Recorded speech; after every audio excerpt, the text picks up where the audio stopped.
back. Doing business amid economic uncertainty. Whether a recession hits, hardships for individual businesses can happen at any time. You could lose your biggest customer. You could have your best employee jump ship.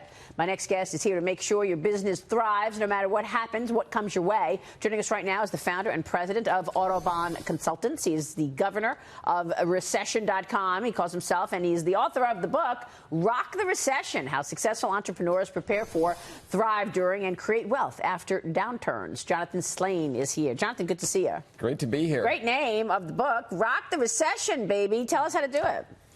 Really, there's two kinds of recessions, Maria. Really, the first are economic recessions. Those are the ones that we all experience together, like the Great Recession. And then there's the other kind of recessions, the non-economic recessions, the ones that you mentioned where your biggest customer leaves or your five biggest, best employees leave and they go to another company. That's like when it's not a recession for everybody else, but it's a recession for you. Exactly. And so the first thing that you want to do to prepare for a recession, my co-author Paul Belair and I studied many companies. The first thing is to assess where you're at. And that's why we put up on Recession.com, we've got an assessment. Companies go there, you benchmark where you're at versus the rest of companies versus the industry. Understanding where you are would be the first step. From there, the second step would be to make sure that you're tuning up your business, tuning up your personal life so that you're prepared for a recession. You're going to get into racing, and our last step is to pounce. That's where you're going to be able to purchase other companies, to purchase assets that are cheaper in a recession, or to be able to get talent. I don't know if you've heard, but since unemployment's so low right now, there's a war on talent out there. It's hard for small businesses, small business leaders to get talent.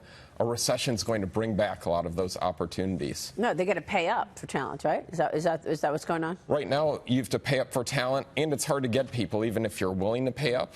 Yeah. A recession means that people are going to be more malleable, more willing to move around.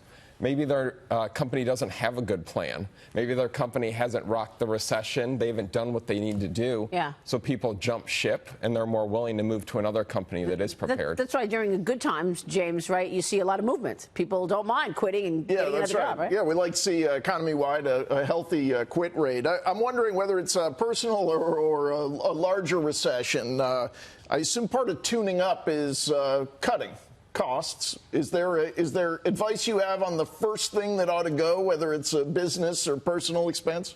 So I'm recommending that all companies take a look and try to cut 10% of their expenses right now and start saving that money for a war chest. That way, in the recession, you can pounce. But if they all did that, we would have a recession. My experience in the recession was really that I didn't have a plan. I wasn't prepared. And what happened there is that I ended up borrowing money from my mother-in-law, and that's how I survived the Great Recession. I had a small fitness business, personal training studio. It's probably the worst business to be in if you're looking at a recession because it's one of the first things to go, that discretionary type spending with fitness.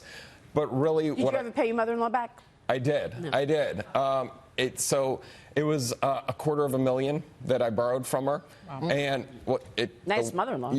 Nice mother-in-law. Expensive financing, though. You're going to hear about that forever. You are. She's got that forever. The good news is that I'm still married, so it did work out. I think in paying her back brought us closer together. But the idea was that it wasn't even one lump sum. It was every other week. I was calling her to say, hey, we've got to make payroll again. This is where we're at. And so, but it worked out okay. All right. Well, happy to hear that. Jonathan, good to have you. Thank you so much for the tips. Maria.